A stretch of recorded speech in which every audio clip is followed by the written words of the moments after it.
sobat-sobat dimanapun anda berada. Oke, ketemu lagi nih bersama saya Odon, sahabat kaos. Tentunya kaos ini selalu menemani saya. Oh enggak juga, ini kan kalau misalkan saya bersih-bersih kandang aja.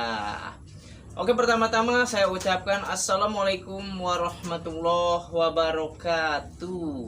Oke, buat sobat-sobat sekalian, oke, di sini cuacanya di Tangerang itu ekstrim banget. Tralala trilili, pokoknya malah ini juga habis hujan, jadi saya bersih-bersih juga dulu ya.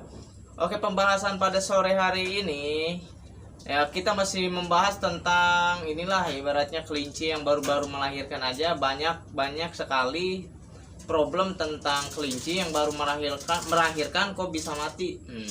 Banyak ya teman-teman seperti itu. Oke, di sini kita kan kemarin sudah ngebahas kelinci yang ibaratnya nyabut bulu tapi dengan perlu perhatian, ya kan?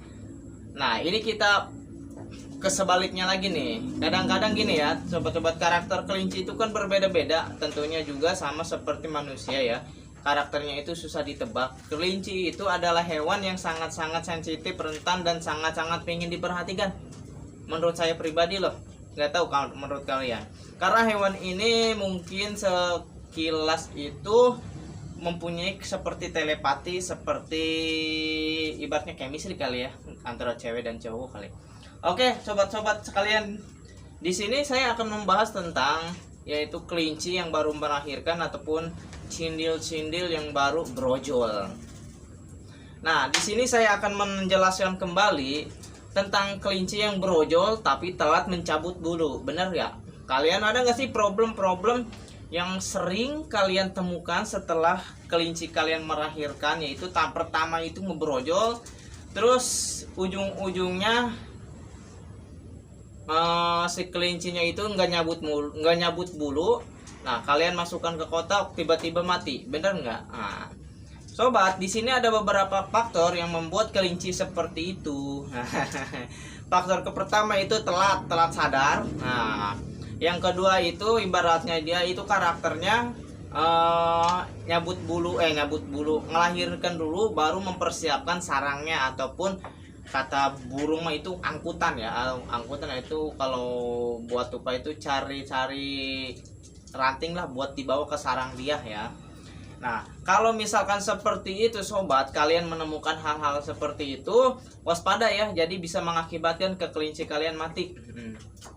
Gini sobat, secara garis besar si kelinci yang seperti itu melahirkan tanpa bulu, dan ujung-ujungnya yang terakhir itu dia garuk-garuk kandang ataupun ibaratnya mempersiapkan buat anaknya lahirkan, sedangkan anaknya itu sudah melahirkan. Nah, gini ya sobat, kalau si kelinci kalian menemukan hal seperti itu, saya tidak diperbolehkan oleh saya yaitu memasukkan kelinci kalian ke dalam peti. Kalau misalkan sistem kontrakan seperti ini ya, kalau si kelinci indukan lagi aktif-aktifnya nyabutin bulu, entah buat sarang ke dalam kotak, saya tidak anjurkan buat kalian itu anaknya dimasukkan ke peti ataupun ke dalam kotak. Kenapa seperti itu? Itu adalah salah satu faktor yang membuat kelinci kalian bisa mati. Nah, bukan mati karena ibaratnya gangguan dan lain-lain, oleh induknya juga itu seperti itu sobat. Nah, dikarenakan si induknya ini merasa telat kesadaran dirinya, jadi si kelinci tersebut jadi bersiap-siap untuk apa? Untuk membuat sarang ataupun membuat kenyamanan buat anak-anaknya, tapi tidak sadar bahwa dia itu sudah melahirkan, mempunyai anak. Kalau misalkan kalian bisa menemukan ataupun praktek sehari-hari kalian melihat hal-hal seperti itu, saya tidak dianjurkan oleh saya itu memasukkan ke dalam peti dulu. Lebih baik kalian ambil anak kelinci kalian ya, ambil anak kelinci kalian oleh kalian sendiri, simpan di mana yang aman, dan si induknya silakan dipersilakan untuk membuat sarang terlebih dahulu sampai benar-benar si induknya itu bosen. Kenapa seperti bosan? Jadi benar-benar seolah-olah induknya itu udah siap untuk melahirkan, sedangkan dia udah punya anak, jadi dia merasa aman dan melindungi anak-anaknya dari cuaca yang dingin. Jadi seolah-olah si induknya itu udah aman, oke, sewaktunya saya beranak, sedangkan dia sudah beranak. Nah, kalau misalkan si induknya udah diam dan tidak mau beraktivitas kembali seperti mengangkut sarang, nyabut bulu, boleh kalian masukkan anaknya ke dalam peti. Kalau misalkan kalian masukkan anaknya ke dalam peti sedangkan si induknya sedang aktif-aktif banget, si anak kelinci cindil kalian itu bisa mati. Kenapa? Terinjak-injak, bisa mati di apa namanya itu ya, kena cakaran, ataupun paling parah bisa digigit-gigit, ya kan, seperti itu. Nah, kalau misalkan kalian menemukan hal seperti itu, ambil anaknya dulu, persiapkan dulu si induknya, ataupun sampai bosan lah intinya mah ya, sampai bosan si induknya ini buat sarang. Nah, baru kalau misalkan udah bosan, kalau enggak gini sobat ya, kalian cari rumput-rumput kering dan kasih ke si induknya agar benar-benar dia merasa seolah-olah oh gua ini udah ibaratnya siap mempunyai anak. Nah, kalau misalkan ke rumput-rumput kering udah banyak kalian kasih, nah otomatis kan aktif banget tuh ya. Jadi bawa angkutan ke sarang-sarangnya. Nah, bawa sarang terus seolah-olah oke siap. Nah, nyambut bulu dan lain-lain.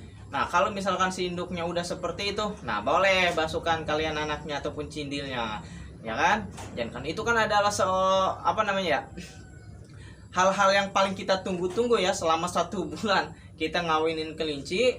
Kalau misalkan setelah 1 bulan induknya itu ibaratnya telat sadar bahwa dia punya anak, tapi telat melakukan hal-hal yang sepele seperti angkut sarang, nah anak si cindil kelinci itu bisa mati akibat keteledoran kita sendiri. Nah kan, nah hal-hal yang seperti itu tolong dihindarkan dan bisa dimengerti ya sobat-sobat sekalian dimanapun anda berada, karena hewan-hewan ini adalah hewan-hewan yang perlu pingin diperhatikan, ya, perlu pingin ibaratnya dimanja kata saya itu.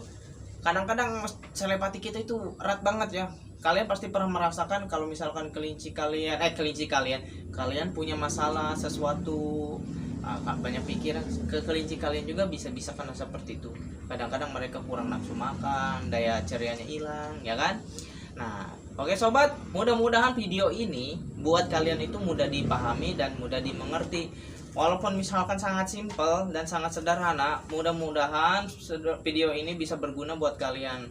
Nah, di sini saya bukan guru, di sini saya bukan ibaratnya peternak hebat, saya bukan peternak, saya cuma penghobi seperti kalian sama. Cuman di sini saya mungkin lebih dahulu tahu tentang kelinci ya, dikarenakan saya lebih demen kelinci dari kecil, jadi istilahnya mengenal karakter kelinci itu berbeda-beda ya. Mudah-mudahan kalian bisa menyimak perkataan-perkataan saya dan bisa diterapkan di rumah kalau misalkan menemukan hal-hal yang seperti itu ya sobat-sobat.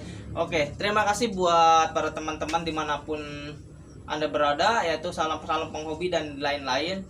Mudah-mudahan kalian sehat selalu. Oke, makasih banget buat yang udah subscriber, sehat selalu, dan mudah-mudahan kalian juga berternak kelinci ataupun penghobinya lancar selalu. Dan terima kasih juga buat para penonton yang gak subscriber juga, saya ucapkan terima kasih ya buat pendukungnya. Mudah-mudahan kalian juga sehat selalu. Oke, video ini sangat sederhana, kalau misalkan perlu di share silakan, karena share itu ibaratnya kalian juga dapat pahala jadi berbagi gitu ya. Oke, video